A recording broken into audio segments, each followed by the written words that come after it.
What if the oldest stories we have aren't really stories at all, but fragments of something deeper, something more troubling? What if the clay tablets we call the dawn of written history are actually the end of something, the final whispers of a world that came before, a world we've forgotten how to see?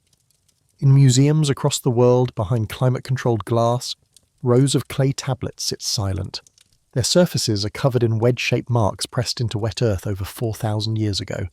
These are the Sumerian texts, the earliest written records of human civilization.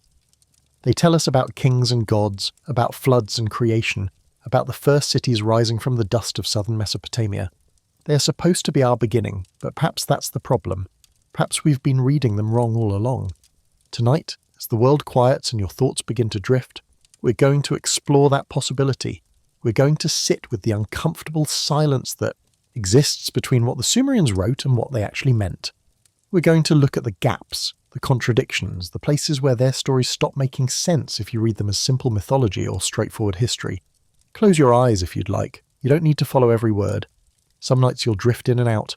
That's perfect. This is for wanderers, for those who wonder, for seekers who sense that the official story is somehow incomplete. The Sumerians appear in southern Mesopotamia around 3500 BCE. By the time they start writing things down, around 3100 BCE, they already have cities, not villages that are growing into cities, not simple farming communities learning to build walls. They have Ur and Uruk and Eridu, massive walled metropolises with populations in the tens of thousands. They have irrigation systems so sophisticated that modern engineers study them with respect. They have mathematics based on the number 60, a system so elegant and functional that we still use it today to measure time and angles. They have all of this, fully formed, with no apparent learning curve. If this kind of exploration speaks to you, fellow seeker, a gentle like helps other wanderers find these stories. I'm curious, where in the world are you tonight? What hour finds you drifting into these ancient mysteries? The archaeological record shows continuous habitation in Mesopotamia stretching back through the Ubaid period, beginning around 5300 BCE. These earlier peoples left behind pottery and simple structures, evidence of agricultural communities slowly developing their craft. The pottery changes gradually over centuries, from painted designs on slow wheels to mass-produced unpainted ware on fast wheels. This is what we expect to see: slow evolution, gradual development. But then comes the Uruk period, beginning around 4500 BCE. And something changes. The pace accelerates. Cities emerge. Not slowly, not tentatively, but as if someone flipped a switch. By 3500 BCE, the archaeological transition is complete. The Sumerians are here, and they bring with them a fully developed civilization. This is the paradox that haunts every scholar who studies Sumer. How does the civilization appear complete? Where are the mistakes, the experimental phases, the gradual improvements that mark every other culture's development? The Sumerians themselves offered an answer. They wrote it down quite explicitly. Kingship, they said, descended from heaven. Civilization came from the gods. The city of Eridu, which they believed was the first city ever built, was founded by Enki, the god of wisdom and water, who emerged from the Absu, the deep waters beneath the earth. In the Eridu Genesis, one of the oldest creation myths we possess, the gods create humanity for a specific purpose: to work, to dig canals, to tend fields, to relieve the lesser gods of their labours. Cities are established as divine gifts, each one given to a particular deity, to oversee. The skills of civilization, what the Sumerians called the me, the fundamental principles that make society possible, these too were divine gifts, carefully parcelled out by Enki from his temple in Eridu. Modern scholars read these texts and see mythology, religious allegory, the natural human impulse to attribute the unknown to divine action. And perhaps that's all they are. But what if they're not? What if the Sumerians were trying to tell us something we're not hearing because we've decided in advance what the answer must be? Picture yourself holding one of these tablets. The clay is cool in your palm, hardened by 4 millennia in the desert soil. Your fingers trace the wedge marks, feeling the places where a reed stylus pressed meaning into mud. Somewhere in these marks is a secret, a truth the scribes were trying to preserve. They wrote that civilization was brought to them fully formed. They wrote it matter-of-factly, not as poetry or metaphor, but as simple statement of fact. Before the flood, they said, there were cities. Kings ruled for impossible spans of time, tens of thousands of years. And then the flood swept over everything and kingship descended from heaven again and the world began anew. The Sumerian king list is perhaps the most troubling document of them all. Discovered in fragments across Mesopotamia, the most complete version was found on a clay prism in the ancient city of Larsa. The Weld Blundell prism, as it's called, sits in the Ashmolean Museum in Oxford, and on its 4 sides, in careful cuneiform script, it records the rulers of Sumer from the very beginning of time. It begins with a statement. After kingship descended from heaven, kingship was in Eridu. Then it names 8 kings who ruled before the flood. Their reigns are measured in sars, units of 3,600 years. Alulim, the first king of Eridu, ruled for 28 800 years. Alaljar ruled for 36,000 years. 5 more kings follow, each reigning for spans of time that defy human comprehension. Together, these 8 antediluvian rulers governed for 241 years. Then comes the line that changes everything. The flood swept over. After the flood, the list continues. Kingship descended from heaven once more, but now the reign lengths are different. Still impossibly long by our standards, hundreds or thousands of years, but not the cosmic spans of the pre-flood kings. And as the list progresses through history, moving closer to the present, the reigns become shorter still. By the time we reach kings who can be verified through archaeological evidence, like Enma-Baragessi of Kish, who lived around 2600 BCE, the reign lengths are historically plausible. Decades, not millennia. Scholars have wrestled with this document for over a century. The standard interpretation is that the antediluvian section is mythological, added later to give the list divine authority. The impossibly long reigns are symbolic, representing the idea that kingship itself is eternal, transcending individual rulers. The flood is a literary device, a way to mark the transition from mythic time to historical time. This interpretation is reasonable. It fits the evidence. It requires no uncomfortable leaps of faith, but it doesn't explain why the Sumerians would construct such an elaborate fiction. It doesn't explain the precision of the numbers, the careful mathematical structure where most of the antediluvian reigns can be expressed as multiples of 3,600. It doesn't explain why multiple independent versions of the list, found in different cities, compiled at different times, all preserve the same basic framework. And it certainly doesn't explain the uncomfortable parallels to geological reality, because there was a flood, multiple floods actually. The archaeological record shows clear evidence of massive inundations in southern Mesopotamia. Around 2900 BCE, a layer of sterile river silt appears at multiple sites, including and Kish, sometimes 8 feet thick. This layer represents a catastrophic event, water rising so high and remaining so long that it buried entire settlements beneath clean mud. Sir Leonard Woolley, excavating at in the 1920s, found this flood layer and declared it proof of the biblical deluge. He was wrong about the biblical connection, but he was right about the scale. This was no ordinary flood. This was an event that would have seemed like the end of the world to anyone who experienced it. Other flood deposits have been found dating to different periods, one around 4000 BCE, another around 3200 BCE. The rivers of Mesopotamia flooded regularly, sometimes catastrophically. For people living in that landscape, flood stories wouldn't be mythology. They would be history, terrible history, passed down through generations. So when the Sumerian king list speaks of a flood that swept over the land, that reset civilization, that required kingship to descend from heaven again, it may be preserving an actual memory, not of Noah's Ark or a global deluge, but of a real disaster that destroyed cities and scattered populations, that created a break in cultural continuity so severe that what came after felt like a new beginning. But that still leaves the question of what came before. The Sumerians were adamant that their civilization was not new. The Eridu Genesis makes this explicit. After the flood, the text says, the goddess Ninta called humanity back from nomadic wandering to rebuild the cities, not to build them for the first time, to rebuild them. In myth after myth, the Sumerians describe civilization as something restored, not invented. The me, those divine principles of culture and technology, weren't created for humanity. They were kept in Enki's temple in Eridu, preserved from an earlier time, then distributed to the cities after the flood. When Inanna, goddess of Uruk, travelled to Eridu to obtain the mare from Enki, she wasn't asking for new knowledge. She was reclaiming something ancient. This theme of restoration runs through Sumerian literature like a dark thread. The Lament for Sumer and Ur, written after the fall of the Ur III dynasty around 2000 BCE, describes the destruction of cities in terms that echo the primordial flood.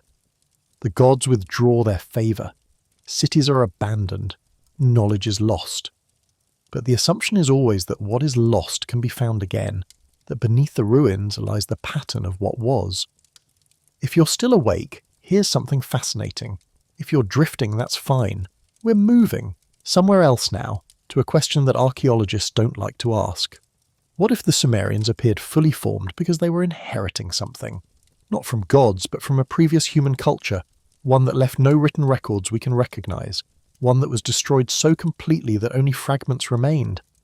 The Ubaid people, who lived in Mesopotamia before the Sumerians, built temples, not simple shrines, but sophisticated structures with architectural features that would persist for thousands of years. At Eridu, excavations revealed layer after layer of temples, each built directly on top of the previous one, going back to around 5000 BCE. The oldest temple at Eridu, Temple Debiate as archaeologists call it, already shows a tripartite plan with a central hall and side chambers, the same basic design that Sumerian ziggurats would use millennia later. Who designed this plan? The Ubaid people are shadowy figures in the archaeological record. We don't know what language they spoke. We don't know what they called themselves. We don't know if they were the ancestors of the Sumerians or a separate people entirely. Their pottery is distinctive, their settlements scattered across Mesopotamia and beyond, but they left no writing, no inscription, no texts to explain who they were or what they knew. And then they vanish from the record, replaced by the Sumerians, who arrive with writing and cities and mathematics and a story that says all of this came from somewhere else. Linguists have added another layer to the mystery.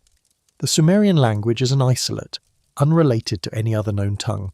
It's not Semitic like Akkadian or Hebrew. It's not Indo-European. It shares no clear ancestry with any language family we can identify.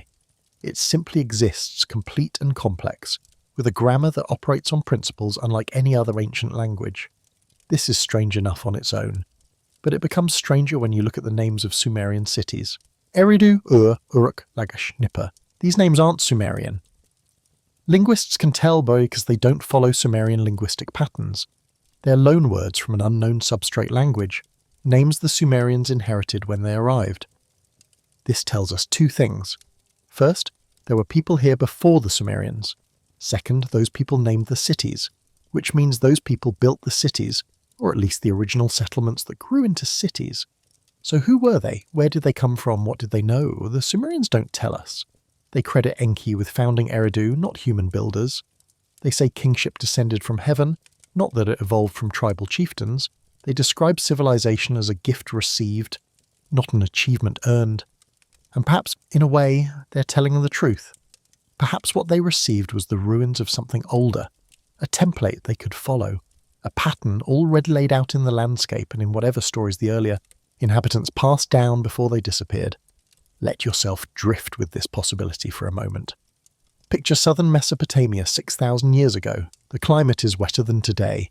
The Persian Gulf extends farther inland, almost to Ur. The Tigris and Euphrates haven't yet formed their combined channel. They flow separately into the Gulf through marshlands rich with fish and waterfowl.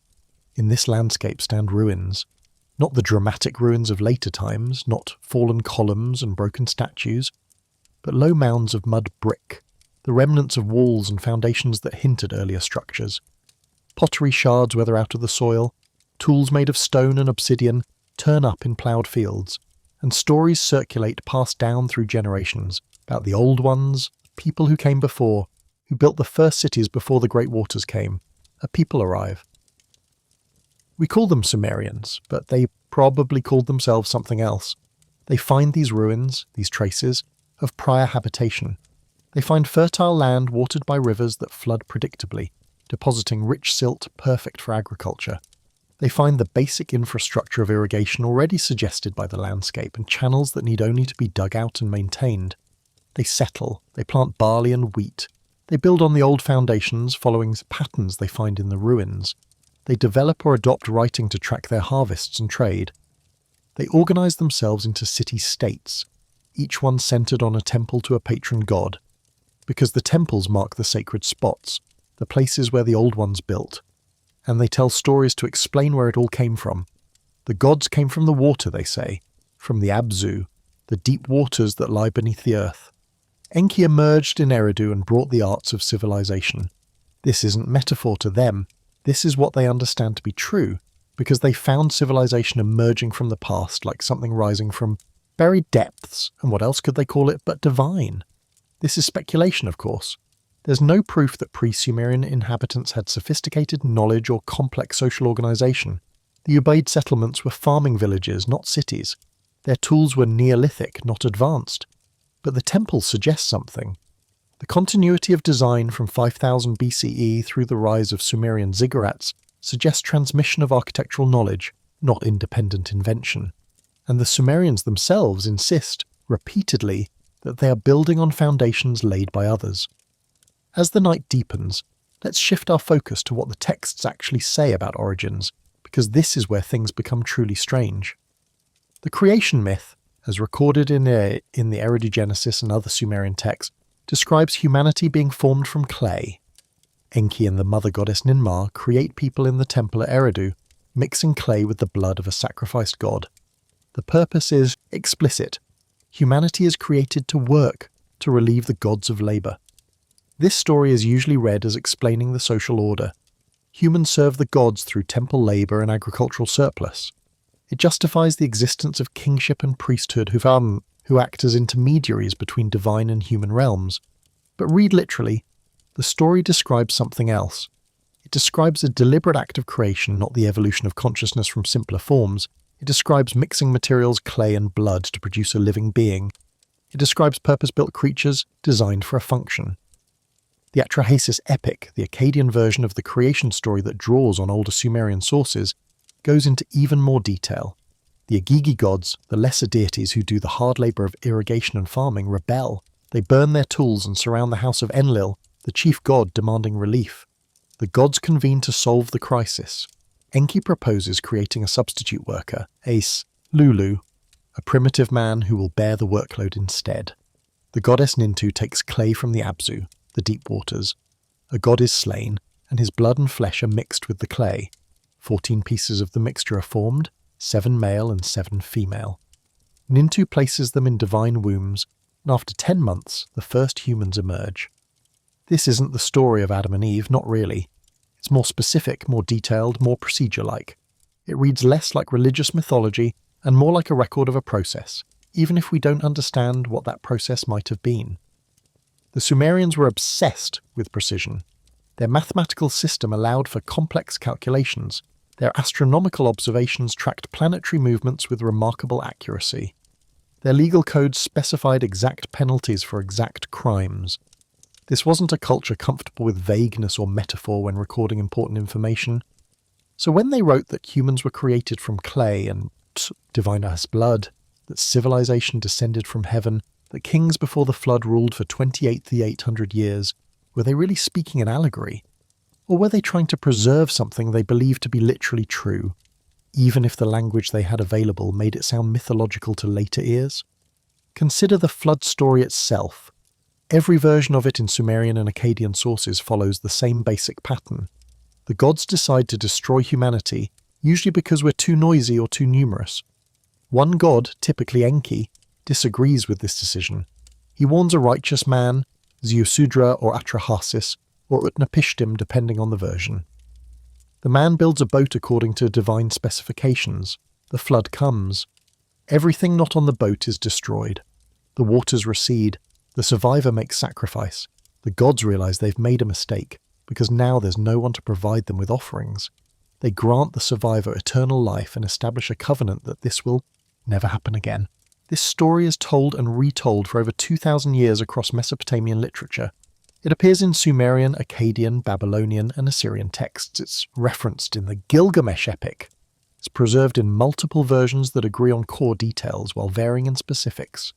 The standard interpretation is that this represents a cultural memory of severe flooding in Mesopotamia, elevated to mythic status over time. The boat-building survivor becomes a moral lesson about obedience to the gods. The destruction and renewal become a framework for understanding catastrophe. But what if the consistency of the story across so many versions suggests it's preserving something more specific? Not just there were bad floods, but there was a particular flood at a particular time that destroyed the civilization that existed before, and everything we have now is what was rebuilt afterward. The Sumerian king list marks the flood as a definitive breakpoint. Before the flood, 8 kings with impossibly long reigns. After the flood, a new beginning, with kingship descending from heaven again, but the reigns now shorter, more human-scaled, as if something fundamental had changed. What if this is encoding a real transition? Not from mythological time to historical time, but from one kind of civilization to another. What if those impossibly long antediluvian reigns aren't meant to be taken as literal year counts, but as indicators of something else? A different way of measuring time, a different kind of kingship, a different form of social organization that we no longer understand. Modern scholars have tried to find patterns in the king list numbers. Some have suggested they're based on astronomical cycles, with the 3,600-year Se'er possibly representing the precession of equinoxes or other celestial rhythms. Others have proposed they're simply conventional formulas, sacred numbers chosen for their mathematical properties, with 300 being particularly elegant, because it's divisible by so many factors. But none of these explanations account for why the Sumerians would bother with such an elaborate system. If you're making up a mythological framework to justify current kingship, why not just say, "In the beginning the gods made us, and they've always ruled through our kings"? Why construct a detailed chronology spanning hundreds of thousands of years, with specific numbers and specific names and specific cities, if none of it means anything? Perhaps because it does mean something. Perhaps the numbers are wrong, but the framework they're trying to convey is right. There was something before. It was destroyed. What we have now is the reconstruction. The deeper you look into Sumerian texts, the more this pattern appears. The me, those principles of civilization that Enki keeps in Eridu, aren't described as his creations. They exist. He guards them. When Inanna steals them to bring to Uruk, the myth emphasizes that she's transferring them, not creating them. They're treated as concrete things, like tools or tablets, items that can be possessed and moved. The myth describes Enki giving Inanna over 90 different Emmy while drunk on beer. They include abstract concepts like kingship and priesthood, but also practical skills like metalworking, writing, and music. The list is specific and exhaustive, as if someone is trying to catalogue everything necessary for a functioning society. Why would the Sumerians develop such a concept? Why not just say the gods taught humans various skills? Why create this idea of formalized principles that exist independently, that can be transferred like property?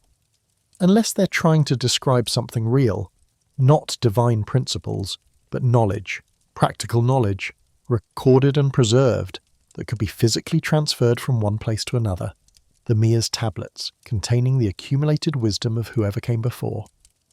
When Eridu declines and Uruk rises, the story says Inanna took the me from Enki. This could be mythologizing a real transfer of knowledge, of texts and teachings, from the old religious center to the new political capital. The Sumerians are telling us that civilization isn't local, it's portable. It can be moved, learned, reconstructed elsewhere as long as the knowledge survives. This understanding suggests a culture acutely aware of fragility, of how easily knowledge can be lost, and that awareness might come from experience, from knowing that it had been lost before. There's another element in Sumerian texts that scholars struggle with: the descriptions of the Anunnaki. These are the great gods, the powerful deities who rule from heaven and earth. The name translates roughly as those who came from heaven to earth, or the offspring of An, Damun, and being the sky god, the father of the gods. In myth, the Anunnaki are the judges, the decision-makers, the ones who determine fate. They are described as having descended from heaven to earth in the So, earliest times, establishing order and teaching humanity. The number of Anunnaki varies between texts, sometimes 7, sometimes 50, sometimes more, but they were consistently portrayed as a distinct group with special status and knowledge. The standard interpretation is that these are personified natural forces or ancestral spirits elevated to divine status. The descent from heaven is poetic language for the establishment of religious authority. But again, the Sumerians are oddly specific about them. The Anunnaki have individual names and personalities. They have relationships and conflicts. They gather in assemblies to make decisions.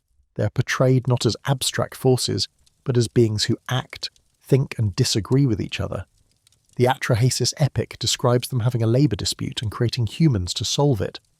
The flood stories describe them regretting the destruction of humanity and establishing new covenants. The Enuma Elish, though a later Babylonian work, portrays them participating in cosmic battles and the reorganization of reality. These aren't the actions of personified concepts. These are narratives about beings who make choices, who can be wrong, who change their minds. The Sumerians write about them the way we might write about a foreign power, a group with their own agenda that sometimes aligns with human interests and sometimes doesn't. What were they trying to convey? If not gods in the spiritual sense, then what? Teachers from elsewhere? Survivors of the pre-flood civilization passing on their knowledge? Representatives of a culture so advanced compared to early settlements that they seem divine? We can't know. The texts don't tell us directly. They use the language available to Bronze Age scribes, the concepts and categories of their worldview. Gods and heaven and creation and blood sacrifice, these are the tools they had to describe whatever they were trying to preserve. But the pattern persists. Civilization came from somewhere else. Knowledge was transferred, not discovered. The flood destroyed something that had to be rebuilt. The gods, the Anunnaki, the divine powers, they came from above, from before, from outside the human experience, and they brought the me that made civilization possible. Whether you interpret this as theology, cultural memory, or something else entirely, the Sumerians are telling us the same thing repeatedly. We are not the beginning. We are the continuation. As we drift deeper into the night, consider the practical knowledge the Sumerians possessed. Their irrigation systems were marvels of engineering, with canals that moved water across miles of flat terrain using precise gradients. They understood water tables, salt accumulation, crop rotation. They knew which plants grew well together, which required how much water, when to plant and when to harvest for maximum yield. They had metallurgy, smelting copper and later bronze, creating tools and weapons of remarkable quality. They had pottery production on an industrial scale using fast wheels and fired kilns. They had textiles, weaving linen and wool into cloth fine enough that fragments of it still impress modern weavers. They had mathematics, not just counting, but abstract mathematics. They could calculate areas and volumes. They understood geometric relationships. They developed algebra to solve practical problems like dividing inheritance or calculating taxes. Their base 60 system was sophisticated enough to handle fractions and complex astronomical calculations. They had astronomy. They tracked the movements of Venus with enough precision that modern computers can verify their observations. They knew the length of the lunar month to within minutes. They identified and named constellations. They predicted eclipses. All of this, present and functioning by 3000 BCE, less than 500 years after the first appearance of writing. How? Where's the learning curve? Where are the failed canals, the broken pottery, the mathematical errors, the mispredicted eclipses? Every culture makes mistakes while developing technology, but the Sumerian record shows competence from the start, as if they are applying knowledge rather than discovering it. Archaeologists point to the Ubaid period as evidence of gradual development. The slow evolution of pottery styles proves cultural continuity. The spread of Ubaid settlements shows population growth and social complexity increasing over time, but the knowledge gap remains. Ubaid pottery is good, but it's not Sumerian pottery. Ubaid settlements are villages, not cities. There's growth, yes, but there's also a leap. Something happens during the Uruk period, something that accelerates development beyond what gradual evolution would predict. Perhaps it's population pressure forcing innovation. Perhaps it's climate change creating new challenges that require new solutions. Perhaps it's the stimulating effect of trade networks bringing ideas from different regions. Or perhaps it's the successful application of knowledge preserved from before, tested and rescinded by the Ubaid people, then fully implemented by the Sumerians when conditions became favourable. The Sumerians themselves, as we've seen, credited divine teaching. Enki brought the me from the Abzu. The Anunnaki descended from heaven. Kingship was a gift from above. We're accustomed to dismissing these claims as religious allegory. But what if we're wrong to be so certain? Not wrong in the sense that literal gods literally descended from a literal heaven, but wrong to assume that the Sumerians had no factual basis for their claims, that they were simply making up stories to explain their success. What if they're all trying to tell us, in the only language available to them, that their knowledge came from outside their immediate experience? That it was inherited, not invented? That somewhere in their past was a source of wisdom that didn't originate with them? The source could be the Ubaid, people who may have preserved more than we give them credit for. It could be trade with distant cultures, bringing knowledge from the Indus Valley or the Iranian plateau. It could be refugees from a coastal civilization, drowned by rising seas at the end of the Ice Age, bringing with them the skills and memories of a lost world.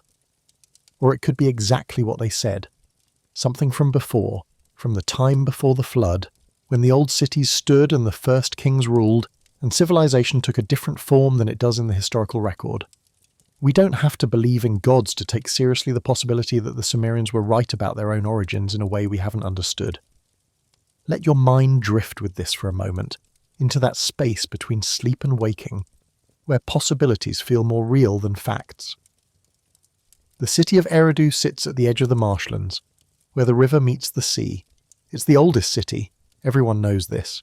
The Temple of Enki rises, at its centre, rebuilt generation after generation on the same sacred foundation, each new structure preserving the outline of the one before. In the temple's deepest chamber, beneath layers of ritual and priesthood, lie the tablets. Not many tablets, not a full library, but enough. They are old beyond reckoning, the clay harder than stone, the marks upon them in a script only the oldest priests can still read. They call them the me, the fundamental principles. Other cities might be richer, might be more powerful, might have larger populations and more impressive walls. But Eridu has the me. Eridu remembers. And when the young scribe from Uruk comes, ambitious and clever, seeking the knowledge that will make her city great, the priests of Enki know they cannot refuse. The Ami are meant to be shared. That's why they were preserved. That's what the old ones wanted, before they vanished beneath the waters. So they teach her, they show her the tablets, they explain the principles, how to organize labor, how to maintain irrigation, how to keep records, how to worship, how to judge disputes, how to make metal and fire and peace. And when she returns to Uruk with the knowledge, when she establishes temples and schools and brings prosperity to her city, the priests of Eridu don't mourn. This is how it was meant to be. This is what preservation means. The knowledge spreads from Uruk to Ur, from Ur to Lagash, from Lagash to Nippur, each city adding its own innovations, its own interpretations, its own expansions of the original principles. Civilization grows, culture develops, the Sumerian world flourishes. But always, in the foundations of every temple, in the training of every scribe, in the stories told at night, is the memory. We were given this. It came from before. It came from those who knew more than we do, who built better than we can, who are gone but whose wisdom remains. Keep it safe, keep it live, pass it on, because there was a flood once and nearly everything was lost. The old ones saved what they could, pressed it into clay, hid it in temples, and now it's our turn to be the keepers, to preserve what we've been given so that when the next flood comes, whatever survives will carry forward. This isn't history, it's not what the archaeological record can prove, but it's what the Sumerians might have believed, and belief shaped how they wrote their texts, how they described their origins, how they understood their place in time. And if they believed it because it was true in some essential way, even if the details are lost or confused or mythologized beyond recognition, then their texts aren't the beginning of civilization at all. They're the documentation of its restoration. Now, deeper into the night, let's examine the silence in the texts, because that might tell us more than the words themselves. The Sumerian scribes were prolific. They recorded everything, contracts and receipts, hymns and prayers, administrative, documents and royal decrees, myths and epics and wisdom literature. Hundreds of thousands of tablets have been recovered, and scholars estimate that's only a fraction of what was originally written. With all this writing, all this detail about daily life and religious practice and political intrigue, what don't they tell us? They don't explain where they came from. The Sumerians appear in Mesopotamia with no origin story for themselves. They tell us where the gods came from, the primordial waters or the sky. They tell us where cities came from, divine foundation. But who are the Sumerians? Where were they before they were in Sumer? The texts are silent. They call themselves the black-headed people, a term that distinguishes them from others but doesn't indicate origin. Their language, as we've noted, has no clear relatives. Genetically, modern studies of ancient DNA suggest they were similar to other Mesopotamian populations. No dramatic differences that would indicate recent migration from a distant homeland. So they were probably local, or at least had been in the region long enough to be indistinguishable from other locals. But then why the emphasis in their texts on things coming from elsewhere? Why the insistence that kingship descended, civilization was taught, knowledge was transferred? They don't explain how writing began. They use cuneiform fully formed, pressing wedge shapes into clay to represent both sounds and concepts. The system is complex and functional, with hundreds of signs that can work as words, syllables, or determinatives that clarify meaning. We have administrative tablets from the earliest writing period, around 3100 BCE, and they are already sophisticated. They're recording transactions, keeping inventories, tracking taxes. The assumption is that writing developed from earlier systems of clay tokens used for accounting, gradually evolving into symbolic notation. But the tokens and the full cuneiform system are separated by a gap. The intermediate stages, if they existed, aren't well represented in the archaeological record. We go from simple tokens to complex writing surprisingly quickly, with less evidence of experimentation than we'd expect. The Sumerians themselves credit Enki with creating writing, or more precisely, they credit him with teaching it to humanity, implying it existed before we learned it. The goddess Niseba is the patroness of scribes, associated with writing and wisdom.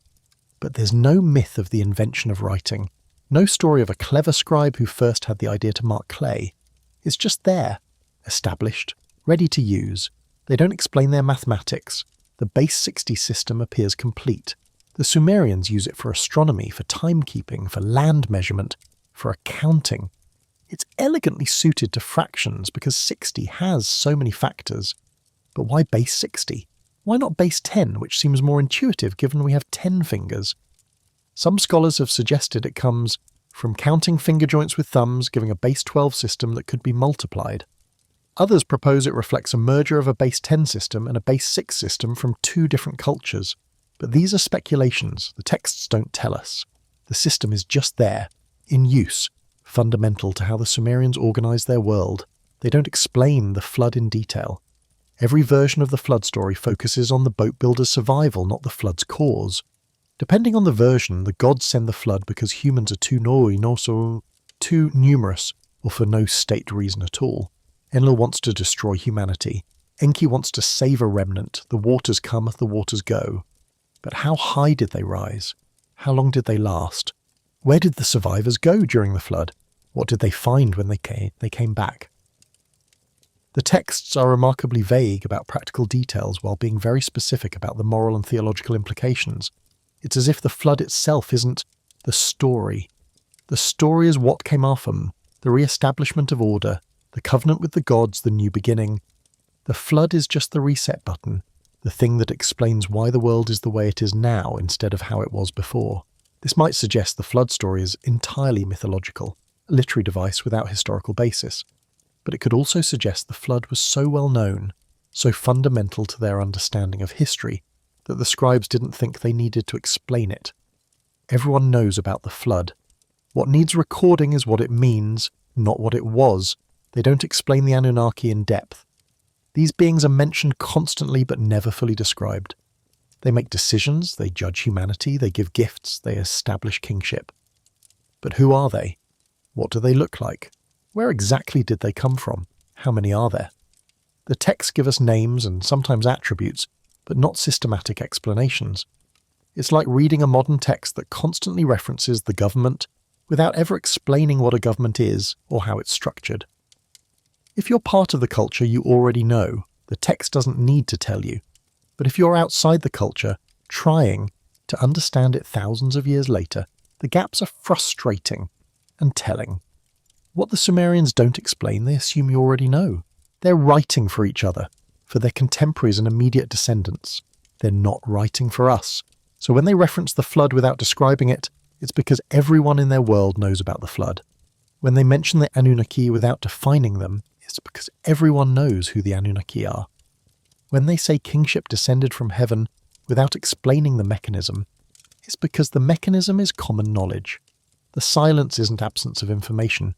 It's assumed information, the background knowledge that doesn't need to be stated. And that tells us something crucial.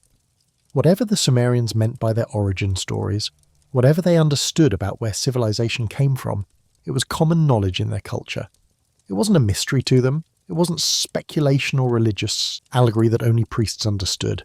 It was simply how things were, which means that if we're confused by their texts, if their claims seem impossible or mythological, it's not because they were confused, it's because we're missing the context, the assumed knowledge that would make everything clear.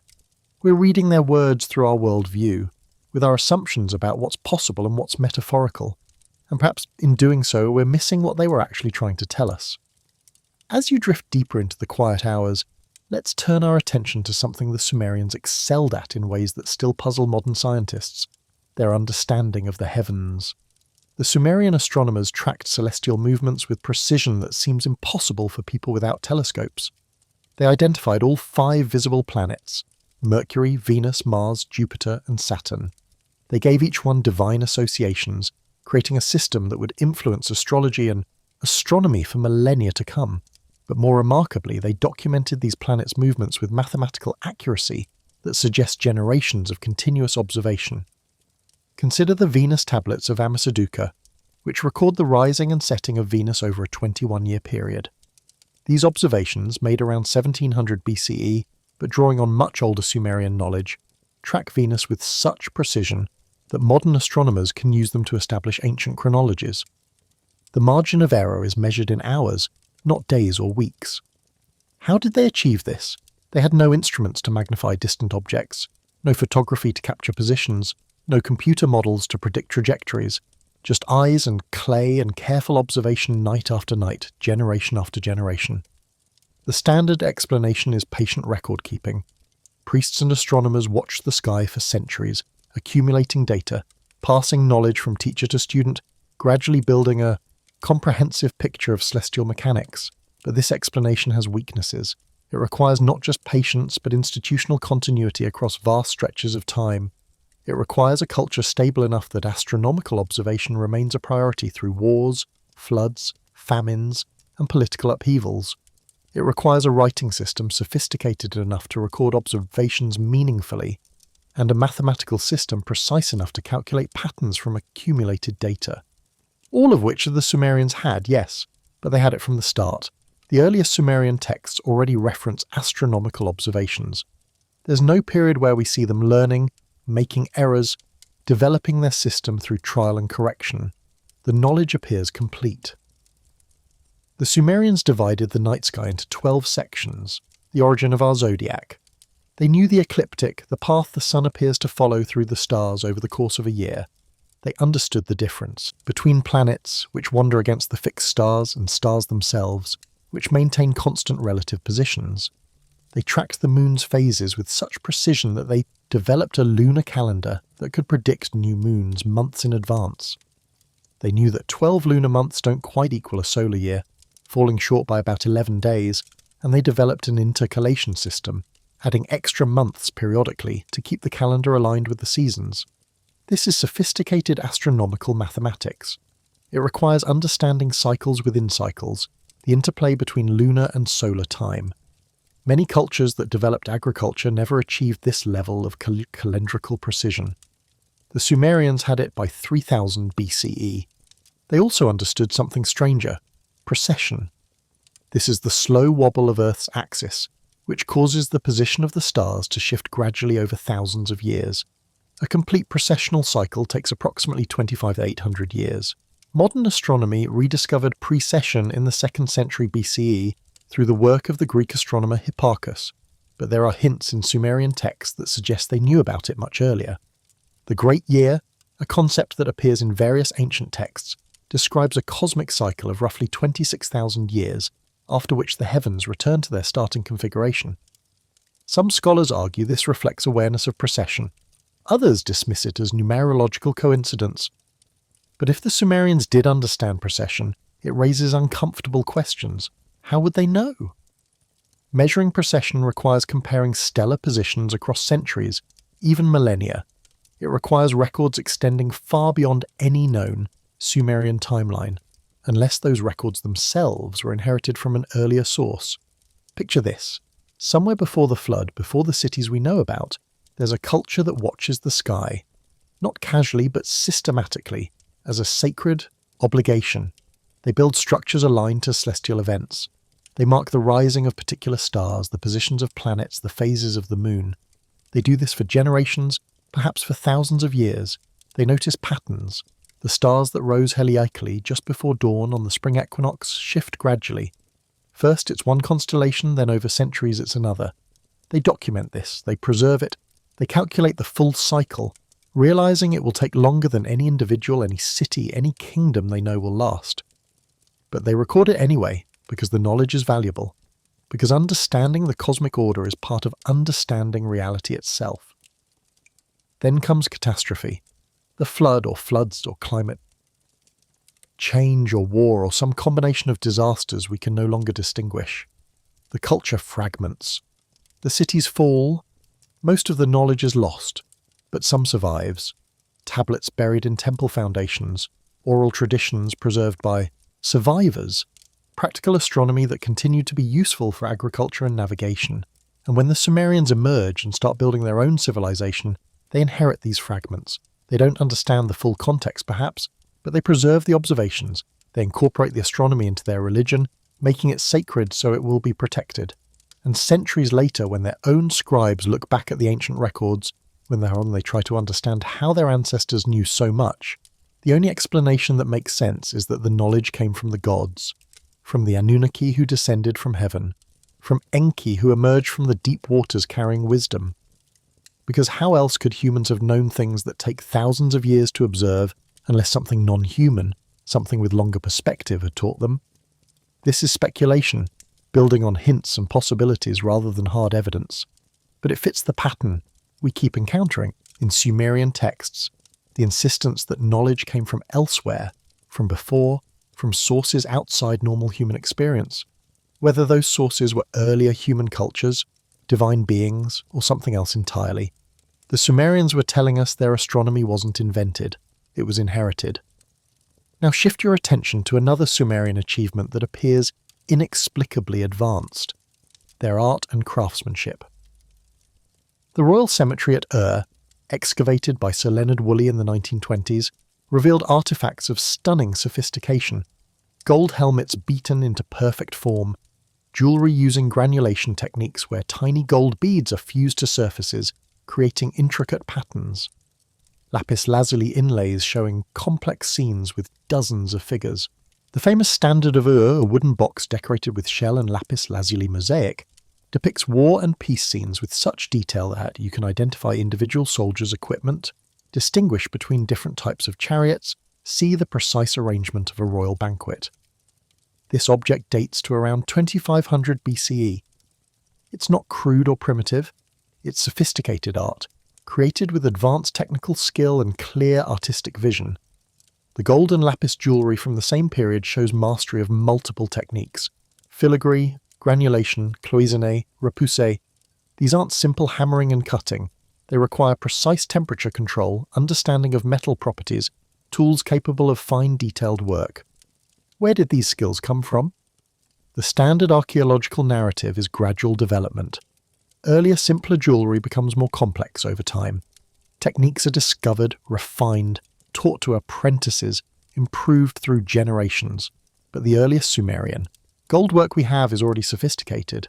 We don't find the clumsy early attempts, the learning stages where artisans figure out how granulation works, or how to anneal gold properly.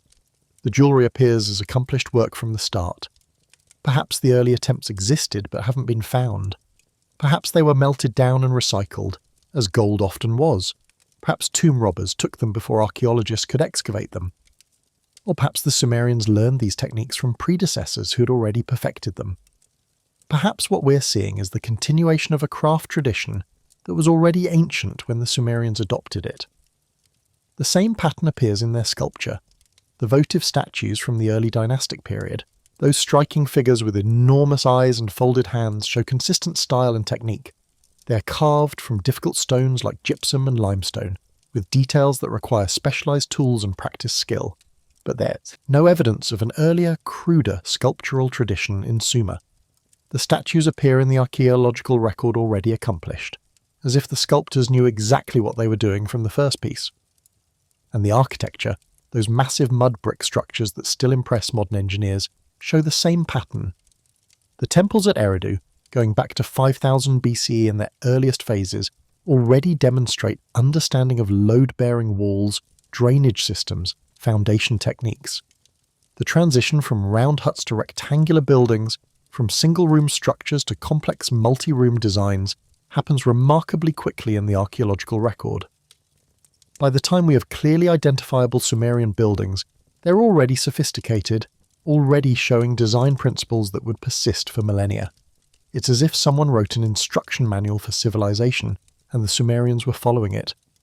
Not inventing techniques through experimentation, but applying knowledge that already existed somewhere, recorded somehow, preserved through whatever catastrophe separated the before from the after, the me again, those divine principles that Enki kept in Eridu. What if they weren't abstract concepts, but actual technical knowledge? Formulas for making bronze, techniques for carving stone, architectural principles for building stable structures. The Sumerians treated the me as concrete things that could be stolen, transferred, possessed. Inanna didn't receive metaphorical blessings from Enki. She took specific me, and the myths list them. Kingship, priesthood, sexual intercourse, music, metalworking, writing, weaving, leatherworking, construction. These are crafts and skills, practical knowledge needed for civilization. And the myth says they were stored in Eridu, in Enki's temple, until Inanna brought them to Uruk.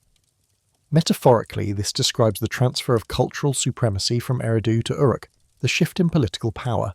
But, literally, it describes the movement of Nals into knowledge, perhaps actual tablets or teaching traditions, from one city to another.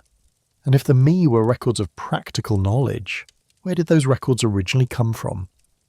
The myths say Enki created them, but Enki himself came from the Abzu, the deep waters. The me were associated with what was old, what came from beneath, what existed before the cities we know about, before the flood. The night deepens further still, your breathing slows. The boundary between waking thought and dream begins to blur. In this liminal space, consider one more layer of the mystery.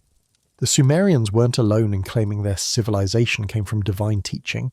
Cultures around the ancient world told similar stories. The Egyptians spoke of the gods who ruled before the pharaohs, the Neteru who brought knowledge to the Nile Valley. The Hindu Vedas described the rishis, wise beings who taught humanity the sacred texts. The Maya credited the feathered serpent with bringing civilization to Mesoamerica. These stories are usually read as parallel developments, the natural human tendency to mythologize cultural heroes as gods. But what if there's a pattern here? Something real being described in mythological language across multiple cultures? What if there was a source of knowledge, a civilization or culture that predated the ones we know about, that somehow transmitted technical and cultural information to the societies that emerged after whatever catastrophe ended it? This isn't ancient aliens or lost Atlantis. It doesn't require supernatural intervention or impossible advanced technology. It just requires accepting that human civilization might be older and more complex than we currently believe, that there might have been sophisticated cultures during the long millennia we call prehistory, and that some of their knowledge survived in forms we haven't learned to recognize. The Younger Dryas period, that strange cold spell that interrupted the warming after the last ice age, ended around 9700 BCE with rapid climate change. Sea levels rose by hundreds of feet, drowning vast coastal plains. Entire ecosystems shifted within generations. Human populations that had been coastal suddenly found their settlements underwater or far inland as shorelines reconfigured. What if there were cities on those drowned coasts? Not cities like Ur or Uruk, perhaps, but significant settlements, places where people had gathered, developed crafts, accumulated knowledge. They would be underwater now, under hundreds of feet of ocean, covered by thousands of years of sediment. We'd never find them with our current technology and search patterns. But their survivors would have made memories. Refugees moving inland would carry what knowledge they could salvage. Oral traditions would preserve fragments of what was lost. And when conditions stabilized, when agriculture became reliable again, when people started building permanent settlements, Those fragments would be incorporated into the new cultures. The knowledge wouldn't be complete. The context would be lost. The survivors wouldn't necessarily understand everything they'd inherited, but they'd preserve it anyway, because it was all they had left of the before time, and because some of it was useful. And when their descendants, the Sumerians and Egyptians and others, wrote down their histories, they would write that civilization came from the gods, because that's how you describe knowledge that comes from outside your own experience, from a source you can't verify, from a time so distant it might as well be eternal. The night deepens. The boundaries between past and present, between known and unknown, soften. In this space, let's ask it a different kind of question. What if the Sumerians were right? For those still drifting with these ideas, let's explore another dimension of Sumerian sophistication that challenges our assumptions, their understanding of medicine and the human body. Sumerian medical texts, preserved on clay tablets from around 2100 BC but likely drawing on much older knowledge, describe treatments for specific ailments with remarkable precision. They understood the difference between diagnosis and treatment. They knew that different symptoms required different remedies. They combined empirical observation with what we would call systematic methodology. One tablet from Nippur contains a physician's handbook listing prescriptions for various conditions. The treatments combine botanical ingredients, plants whose active compounds modern pharmacology has verified. Thyme for respiratory ailments, which we now know contains thymol, an effective expectorant. Mustard for digestive problems, containing compounds that stimulate gastric secretions. Willow bark for pain and fever, the original source of aspirin. The Sumerians didn't know the chemical mechanisms, obviously. They didn't understand bacteria or viruses or how alkaloids interact with human tissue, but they knew what worked. They had learned through observation and experiment which plants helped which conditions, and they recorded that knowledge systematically. But here's the question that troubles medical historians. How did they learn this?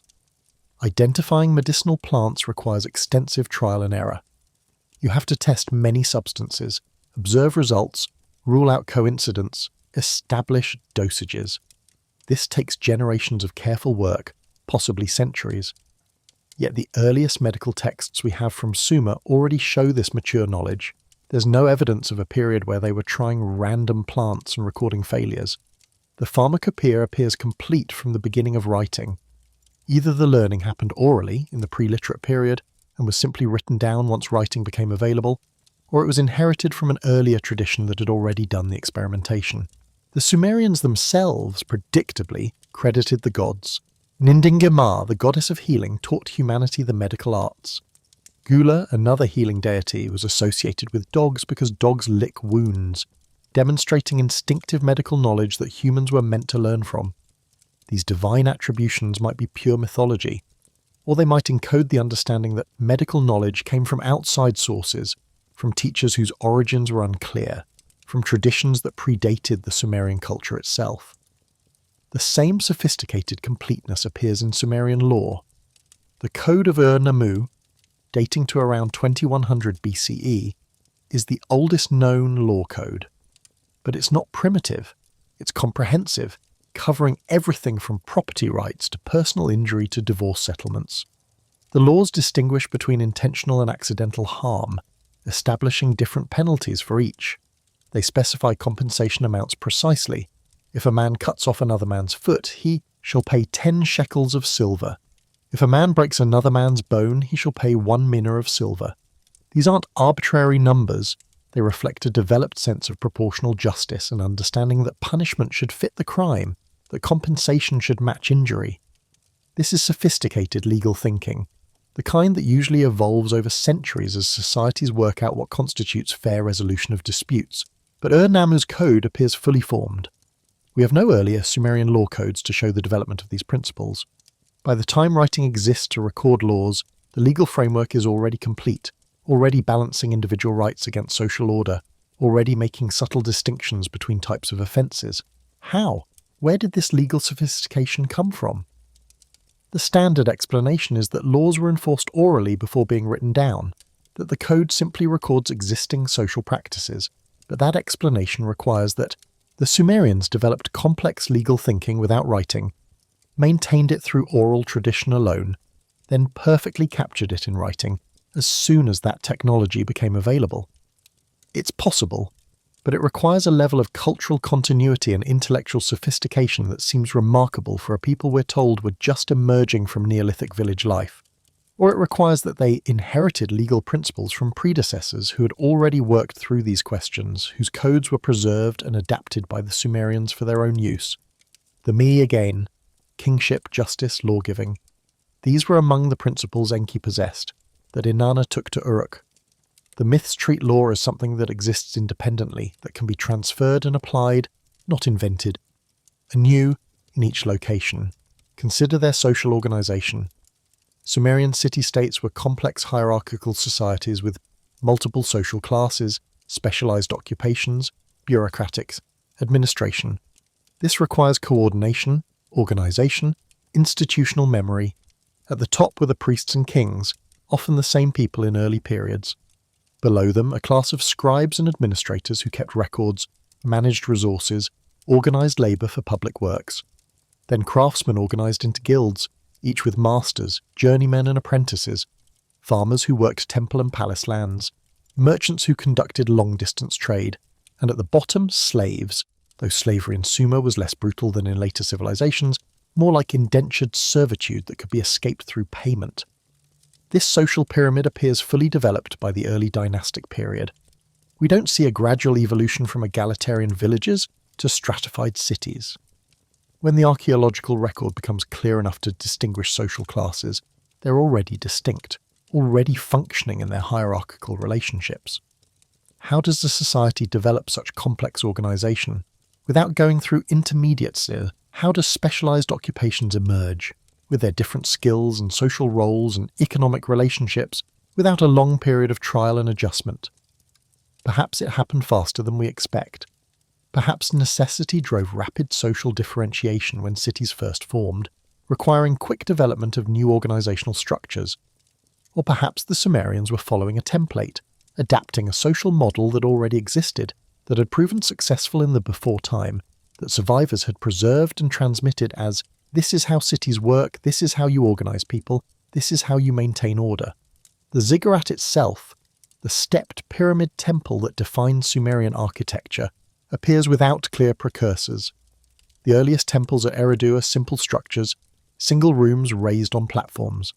But by the time we reach the Uruk period, massive ziggurats are being built, some of them requiring millions of mud, bricks, precise engineering to prevent collapse, sophisticated knowledge of construction techniques.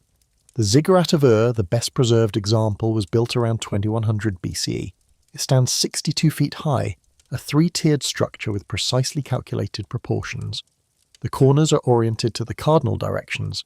The stairs are positioned according to astronomical alignments. The bricks are specially made, some of them stamped with the name of King Ur-Nammu, ensuring quality control in production. This is the work of people who know exactly what they're doing.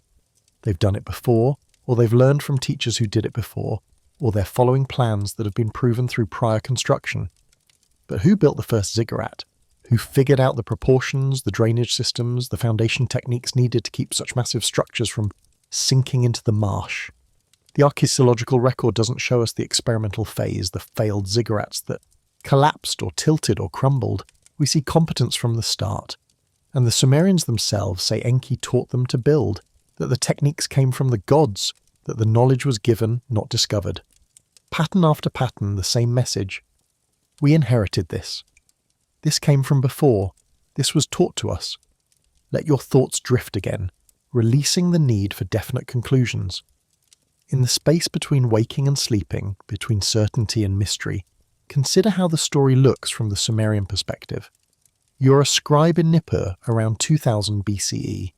You've spent years learning to read and write cuneiform, mastering the hundreds of signs, practicing on clay until your hands know the movements without thought. You've been initiated into the temple, learned the hymns and prayers, studied the old tablets. Those old tablets, some of them barely legible, the clay crumbling, the script in forms your teachers struggle to read. They're from before, from the time of the early kings, from Eridu when it was still the most important city. The tablets describe things your teachers only partly understand. Astronomical calculations using systems you've never seen. Medical treatments with plants that don't grow in your region. Building techniques for structures larger than anything now standing. You ask your teachers, How did the ancestors know these things? And they tell you what their teachers told them. The gods taught us. Enki brought wisdom from the Abzu. The Anunnaki descended from heaven and gave humanity the me. This isn't mythology to you. This is the explanation that makes sense of the evidence. The knowledge is too complete, too sophisticated, too carefully preserved to have been invented by simple farmers. It must have come from somewhere else, from someone who knew more than normal humans could know. So you copy the old tablets faithfully, preserving every detail even when you don't understand it. You teach your students the same explanations you were taught, and when you write down the king list recording rulers who reigned for thousands of years before the flood, you're not making up fantasy. You're preserving what the old tablets say, what the traditions maintain, what must be true, because the knowledge we have had to come from somewhere. The gods taught us. That's the truth as you understand it, as everyone understands it, as the evidence, the tablets, the techniques, the sophistication all prove. And 4,000 years later, when archaeologists excavate your tablets, when scholars translate your words, they'll call it mythology. They'll say you are primitive people attributing natural developments to supernatural causes. They'll explain that civilization evolved gradually, that knowledge accumulated through trial and error, that what you called divine teaching was actually human achievement. But you knew what you knew. You had access to evidence they'll never see, tablets that won't survive, traditions that will be forgotten. You saw the continuity and the discontinuity, the knowledge that made sense and the knowledge that seemed impossibly advanced. You made the best explanation you could with the evidence available, and perhaps your explanation was closer to truth than the scholars who dismiss it will ever realize. The mystery deepens as we move through the quiet hours. Consider one more dimension that troubles our understanding, the Sumerian relationship with time itself. Modern Western culture thinks of time as linear, as moving from past through present to future in a straight line. We measure it precisely, dividing it into seconds and hours and years, tracking it forward from a fixed starting point. The Sumerians thought differently. Their concept of time was cyclical, repeating in patterns that echoed across generations. The year cycled through seasons, the moon cycled through phases, the planets cycled through the sky. Human lives cycled from birth to death, to renewal in the underworld. This cyclical understanding appears in their myths. Creation isn't a one-time event, but something that happens repeatedly. The flood that destroys civilization isn't the end but a reset, after which civilization resumes. Kings rule, die, and are replaced by new kings who take up the same roles and responsibilities. The Sumerian king list embodies this circular view of time. Kingship descends from heaven. Cities rise to prominence, then fall. Power transfers from one location to another in an endless cycle. But kingship itself, the office and institution, remains constant, eternal, merely moving between different vessels. This creates a strange relationship with history. The Sumerians were careful record keepers, documenting everything from grain harvests to military campaigns. But they recorded these events not as unique moments in linear time, but as instances of eternal patterns. This king fought this war, but really he was reenacting the primordial conflicts of the gods. This harvest was good or bad, but really it was part of the cosmic cycle of fertility and barrenness. So when they wrote about the time before the flood, about kings who ruled for 28 to 800 years, were they describing literal chronology or eternal patterns? Were those impossible reign lengths meant to be counted in years, or were they expressing something else, a kind of time that worked differently, a prehistorical reality that couldn't be mapped onto historical timelines? We don't know. We read their numbers as if they must be either literal or symbolic, either truth or fiction. But perhaps the Sumerians would reject that binary. Perhaps their concept of time allowed for something to be both mythic and historical, both pattern and event, both eternal and specific. This understanding suggests something profound. The knowledge they're preserving might not fit into our chronological frameworks because it comes from a different way of experiencing time. When they say the gods taught them, they might mean something that happened outside historical time, in the eternal before time that stands behind and beneath all historical moments. This isn't mysticism, it's epistemology, the study of how we know what we know. The Sumerians knew things they couldn't explain through their own historical experience. So they attributed that knowledge to a transhistorical source, something that existed before time began in the way they understood time's beginning. And perhaps they were right. Perhaps there are forms of knowledge that transcend individual cultural development, that emerge from depths we can't access through archaeology or textual analysis, that represent human wisdom accumulated over spans too vast for our chronologies to capture. As the night moves toward its darkest hour before the first hints of dawn, let's examine one final element that ties all these threads together: the Sumerian relationship with writing itself. Writing was sacred to the Sumerians. It wasn't merely a practical tool for record-keeping, though it served that function admirably. It was a divine gift, a technology that separated civilized peoples from barbarians, a means of preserving knowledge across time and transmitting it across space. The goddess Nisaba was the patroness of scribes, associated with wisdom, knowledge, and the written word. Scribes would invoke her name before beginning important texts. Temples to Nisaba functioned as schools, edubas, houses of tablets, where young boys learned the difficult art of cuneiform. The training was rigorous. Students spent years memorizing sign lists, practicing standard phrases, copying classical texts. The curriculum included mathematics, astronomy, literature, history, law. A fully trained scribe was more than a recorder. He was a scholar, someone who could read the old tablets, understand their meaning, apply their wisdom to current situations. This system of education appears fully developed by the early dynastic period. The Eduba at Nippur, the most important scribal school, used standardized texts and teaching methods that would persist for over 1,000 years. There's no evidence of an experimental phase where the Sumerians figured out how to teach writing. The pedagogical system exists complete from the moment we can observe it. This suggests two possibilities. Either the system developed during the pre-literate period and was immediately formalized once writing appeared, or it was inherited from a pre-existing educational tradition that already knew how to train scribes. The Sumerians placed enormous emphasis on copying old texts accurately. Students practiced by copying ancient hymns and myths, word for word. Senior scribes took pride in preserving archaic spellings and grammatical forms even when those forms were no longer current in spoken language. This obsession with preservation suggests deep awareness of fragility, of how easily knowledge can be lost. It suggests a culture that had experienced loss, that knew what it meant for wisdom to vanish, that was determined to prevent it from happening again. When scribes completed difficult texts, they often added colophons, notes at the end identifying the scribe, the date, the source being copied. Some colophons include phrases like "copied from an old damaged tablet" or "restored from fragments." These notes acknowledge that the texts themselves are ancient, that they require restoration and preservation, that the scribe's job is not creation, but conservation. The most telling colophons are those that admit uncertainty. So was the original, or "I have written what was there, though I do not understand it." These confessions appear on tablets dealing with astronomical observations, mathematical calculations, or ancient place names. The scribes are preserving information they recognize as important, even though they've lost the context that made it meaningful. This is the behavior of people who understand their diva, inheritors of knowledge greater than themselves. They are copying texts from the before time, preserving wisdom from the gods, maintaining traditions whose origins they can no longer fully trace. And perhaps that's exactly what they were doing. Perhaps the oldest tablets they were copying really were from before, from a time and culture that had knowledge they didn't fully understand.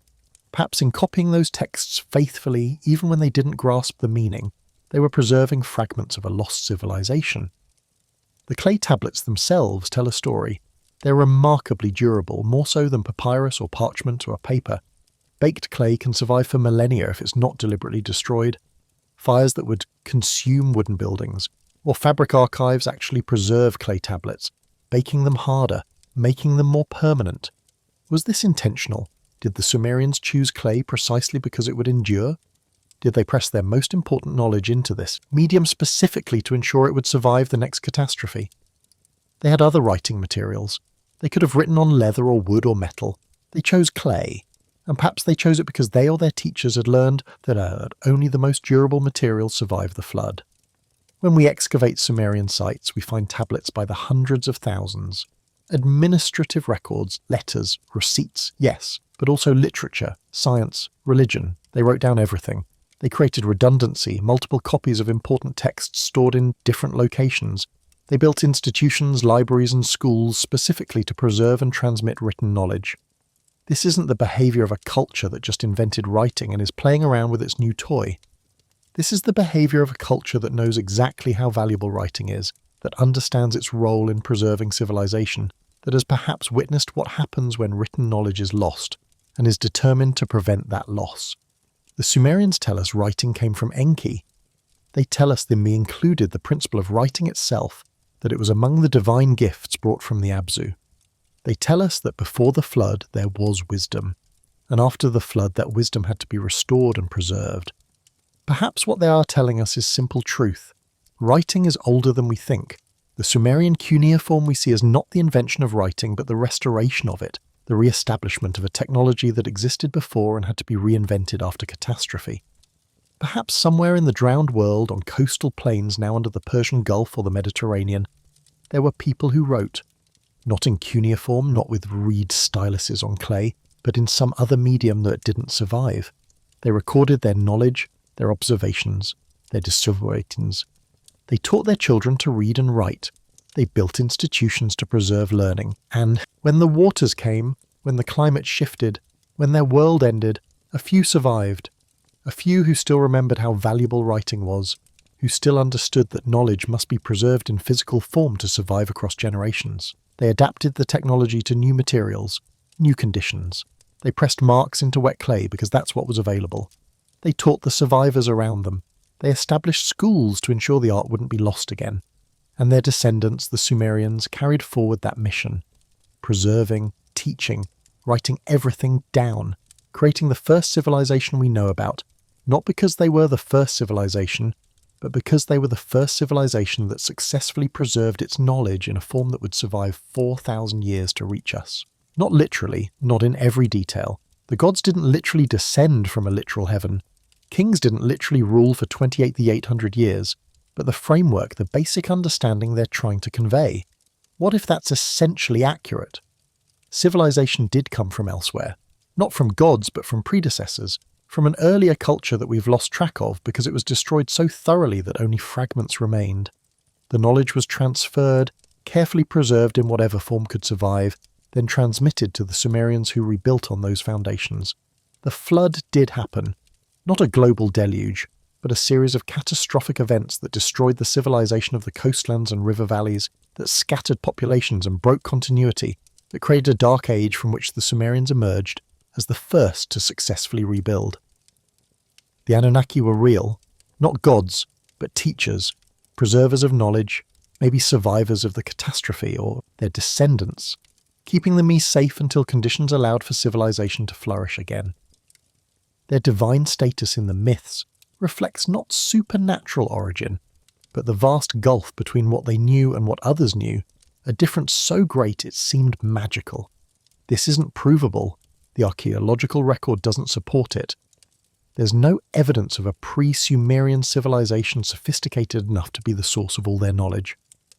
But absence of evidence isn't evidence of absence. Sea levels were lower during the Ice Age, exposing vast coastal plains that are now underwater. Settlements in those regions would have been flooded as the glaciers melted, their remains buried under sediment in the Persian Gulf or destroyed by millennia of wave action.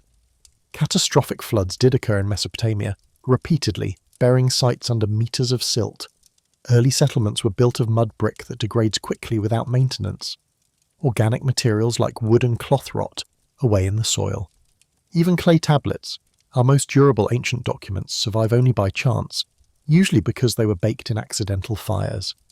If a sophisticated culture existed in the region between 10,000 and 4000 BCE, if it was concentrated in areas now underwater or deeply buried, if its primary records were on organic materials that didn't survive, we might never find it.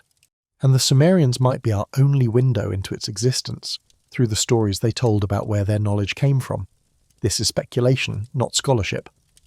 But it's worth sitting with, because it reframes the question entirely. Instead of asking, why did the Sumerians make up these impossible claims about their origins, we ask, what were the Sumerians trying to preserve about their actual origins, and how did the truth get encoded in mythological language? Instead of assuming they were primitive people projecting supernatural explanations onto natural events, we consider they might have been sophisticated people trying to maintain a thread of historical memory across a catastrophic discontinuity. Instead of reading their texts as the beginning of history, We read them as the documentation of its recovery. The Sumerian achievement is remarkable either way. Whether they invented civilization from whole cloth or rebuilt it from fragments, what they created was extraordinary. They gave us writing and mathematics, law and literature, cities and culture. They built ziggurats that still dot the Iraqi landscape, created artworks that still move us, wrote epics that still resonate. But perhaps what makes their achievement even more remarkable is the possibility that they understood it not as achievement but as responsibility. They weren't creating something new. They were preserving something old, maintaining the thread, ensuring that the knowledge didn't die completely, even though the civilization that generated it had fallen. They were the curators of human memory, the scribes recording what the old ones knew before the flood washed it away. And if that's true, then their texts aren't telling us where civilization began. They're telling us that civilization has no single beginning, that it rises and falls in cycles, that knowledge is won and lost and won again, that we are always standing on foundations laid by those who came before, even when we've forgotten their names. The clay tablets don't say we are the first. They say we are the latest. There were others before us. Their wisdom guides us. We will pass it on. That's not mythology. That's humility. That's a mature understanding of cultural transmission across time. And if we're dismissing it as primitive superstition, we might be the ones who are primitive, believing in our own originality so strongly that we can't recognize inheritance when it's clearly stated. As we move toward the closing of this exploration, consider what this means for us now. We are the inheritors of Sumerian wisdom, and of all the wisdom that came after. Our mathematics, our writing, our cities, our laws, all of it traces back through an unbroken chain to those first tablets pressed in Mesopotamian clay. But how much do we remember? How much have we forgotten? Our civilization feels solid, permanent, obvious. We have technology the Sumerians couldn't have imagined. We understand the world through science they didn't possess. We've mapped the genome, split the atom, walked on the moon. But we've also forgotten how to read cuneiform without intense scholarly training. We've lost the context that made their astronomical observations meaningful. We've paved over most of their cities and can barely find their ruins in the desert. If our civilization collapsed tomorrow, if catastrophe struck and scattered our populations, if the power grids failed and the digital networks died, how much of our knowledge would survive? We store almost everything electronically now. Books are increasingly digital, maps are on phones, records are in databases. If the systems that support those technologies failed, the knowledge would be gone. Not in thousands of years, not after slow degradation, but immediately as soon as the batteries died. Future archaeologists might find our buildings, our tools, our plastic trash that will outlast stone. But would they find our knowledge? Would they understand what we knew? Or would they be like us, looking at Sumerian tablets, seeing the words but missing the meaning, recognizing achievement while losing the understanding that made it possible? The Sumerians knew this danger. They literally wrote in stone. They pressed their words into cups and clay and fired it for permanence. They taught and retaught their students the same texts, creating redundancy through human memory. They built their knowledge into their architecture, into their mathematics, into their religious practices. They designed their civilization to survive catastrophe, at least partially, at least in principle, and it worked. 4,000 years after they ceased to exist as a distinct culture, we can still read their words. We've lost the pronunciation of their language, lost most of the context, lost the living tradition and of interpretation. But the words remain. What they wrote about origins, about floods and gods and descending kingship, it survives. And whether we choose to read it as myth or memory, allegory or attempted accuracy, it stands as testament to a truth we keep forgetting. Nothing begins with us. Everything we have, we inherited, and everything we know, we're responsible for passing forward. The Sumerian texts don't tell us how civilization began because they weren't there at the beginning. They were there at a beginning, one of many, picking up pieces and building again. And so are we. In the deepest part of night, perhaps that's what the Sumerians wanted us to understand. Not that gods created us, though that's what they wrote. Not that kings ruled for impossible spans, though that's what they recorded. But that human knowledge is fragile, that wisdom can be lost, that every generation stands on foundations they didn't lay and can't fully comprehend. We are always in the middle of the story, never at the beginning, never at the end, always in the ongoing process of receiving, understanding, preserving, and transmitting. The clay tablets whisper this truth across 4 millennia. They whisper it in a dead language that scholars slowly, painfully reconstructed. They whisper it through stories that seem impossible, numbers that don't make sense, gods that we no longer believe in. But the whisper persists. We weren't the first, they say. We won't be the last. This is the work. To keep the knowledge alive, to pass it forward, to remember that we are part of a chain stretching back into darkness and forward into unknown futures. Whether the flood was literal or figurative, whether the Anunnaki were gods or teachers, whether kingship descended from heaven or evolved from tribal leadership, the core message remains. What we have, we received. What we know, we must preserve. What we build on ruins we may not even recognize. The Sumerian texts don't tell us how civilization truly began because they understood something we're still learning. Civilization doesn't have a single beginning. It has beginnings, plural, each one a recovery from loss, each one built on fragments of what came before. They couldn't tell us about the true origin because they didn't know it themselves. They only knew their origin, their rebuilding, their inheritance from those who preceded them. And they did what they could with that knowledge. They wrote it down, they pressed it into clay, they built temples to preserve it, they created schools to teach it, they made it sacred to ensure it would be protected. They tried to ensure that when the next flood came, as they seemed to believe it inevitably would, enough would survive to build again. Maybe that's all any civilization can do. Preserve what we've learned, pass it forward, trust that the thread won't break completely, that somewhere in the ruins and fragments, future builders will find what they need to begin again. The Sumerians are gone. Their language is dead. Their cities are dust. Their gods are forgotten except by scholars, but their knowledge endures. We still use their mathematics. We still read their stories. We still marvel at what they built. We still struggle with the same questions they struggled with.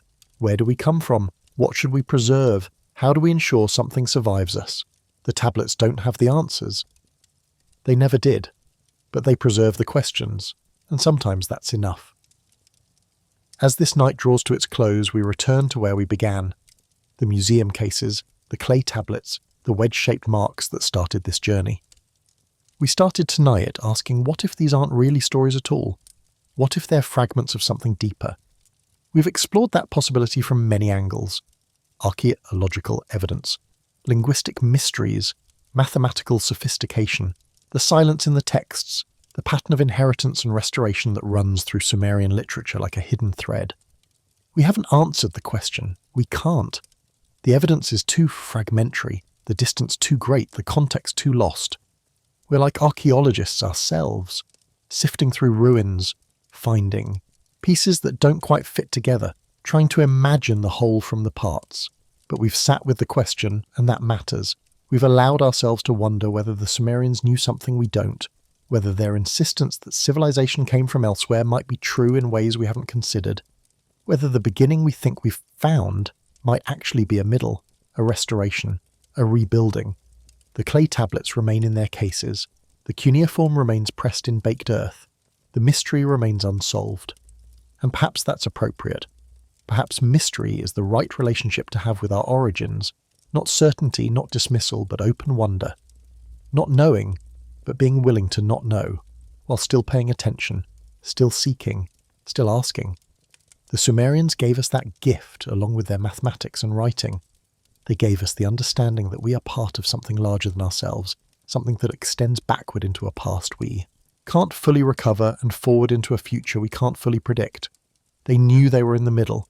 They wrote from the middle, preserving what came before while building what came next. And we, reading their words 4,000 years later, are also in the middle, still preserving, still building, still wondering where it all began. Maybe that wondering is the point. Maybe the question is more important than any answer could be. Maybe staying humble about our origins, staying open to the possibility that we don't know as much as we think we know, staying curious about what the ancients tried to tell us, maybe that's what allows civilization to continue. Not the certainty that we're first, but the awareness that we're latest. Not the pride of invention, but the responsibility of inheritance. Not the myth of progress from primitive to advanced, but the cycle of loss and recovery, catastrophe and rebuilding, forgetting and remembering. The Sumerian tablets don't tell us how civilization truly began, but they tell us how it continues, through clay and fire, through memory and teaching, through preservation and transmission, through the stubborn human insistence on recording, on building, on passing something forward, even when we know that floods come and civilizations fall and almost everything is eventually lost. The question remains, the mystery endures. The tablets wait in their cases, patient as stone, holding their secrets behind marks we can read but never fully understand. And somewhere in that patience, in that endurance, in that willingness to remain mysterious, might be the deepest wisdom the Sumerians left us. Not everything needs to be explained. Not everything can be known, but everything worth preserving should be preserved, should be pressed into clay or carved in stone or written in whatever medium will outlast us, so that when the future comes looking for its past, it finds at least fragments, at least traces, at least questions worth using. That's what the tablets offer us. Not answers, but questions. Not certainty, but wonder. Not the beginning of civilization, but proof that civilization has no single beginning, only continuations, only recoveries, only the endless human work of building on foundations we inherit from those whose names we've forgotten. If this journey through shadow and mystery has stayed with you, fellow wanderer, a gentle like helps others find these explorations. More passages through forgotten corners of history wait whenever you're ready. Share your thoughts below. I'm always curious what resonates, what lingers, what questions remain after we've wandered together through the ruins of time. Wherever you are in the world, whatever hour finds you seeking these ancient mysteries, sleep well. Let the questions drift with you into dreams. Let the clay tablets rest in their cases, holding their secrets until another night, another seeker, another quiet moment of wondering begins. Good night.